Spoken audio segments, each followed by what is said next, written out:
Thank you, Mr. Chairman. Somewhat along those very lines that you've just been discussing, the issue of what part is the responsibility of the administration, what part is our responsibility as we tackle these issues, how much flexibility should they have. That really goes to the heart of where we are on the Homeland Security bill. You're right, it is bogged down right now, and I'm sure you've been following it, but for those who have not followed it real closely, it essentially has to do with two areas. One's the authority of the president. The president since JFK, either through executive order or by statute, have had the authority to abrogate collective bargaining agreements in times of national security. Those who have a different view are insisting that there be additional criteria that people moved into the new Homeland Security Department, that the president has to determine that their job function has essentially changed in order for him to be able to apply that authority. It's a difference. Secondly, it has to do with the issue of flexibility that the persons running the new department will or will not have. We're having a big battle up here as to whether or not we should essentially retain the same work rules, the same requirements of Title V across the board, keeping all the worker protections, keeping all of the whistleblower protections and all of the basic things, but in terms of pay, in terms of reward, discipline, termination, levels of appeal, and all those things that were created, some of them 50 years ago.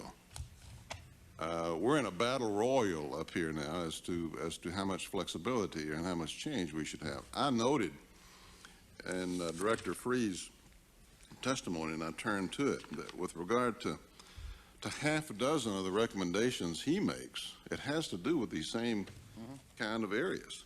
Compensation, the number of people they need, staffing, exempt the FBI from compensation restrictions of Title V, procurement procedures, which is a part of the Homeland Security bill,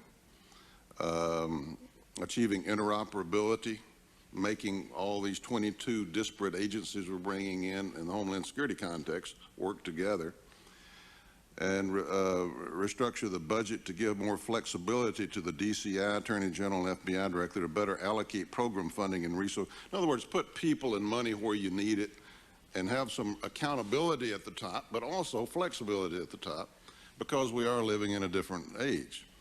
I guess you can see where I'm leaning in terms of this debate. But I would appreciate your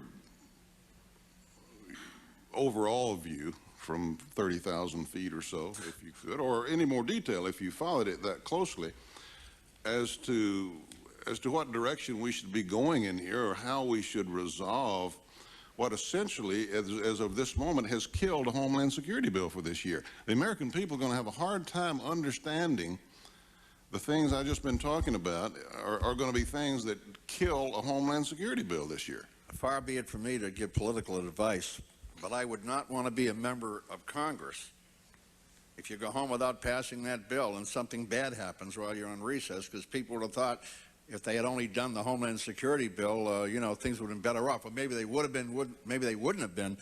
But the fact is, the perception would be that you didn't do what you should do. I can answer the question very simply, because the commission is on record.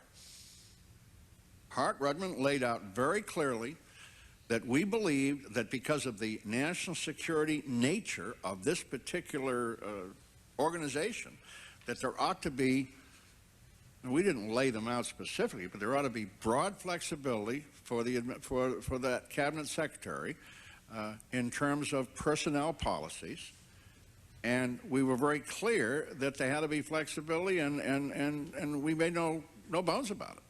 Strong language, bipartisan, 7 Democrats, 7 Republicans. There was not a partisan issue. Now, what I have suggested to some people, and I'm not sure where this debate is right now, why don't you simply take the identical provisions that apply to people at DOD and apply them to this agency? Maybe that's less than the administration wants. Maybe that's more than some of those who think labor protections are inadequate are willing to give, but it certainly seems to be a reasonable compromise that's worked at DOD. And so that would be my suggestion. I think I answered your question. Yes, thank you very much.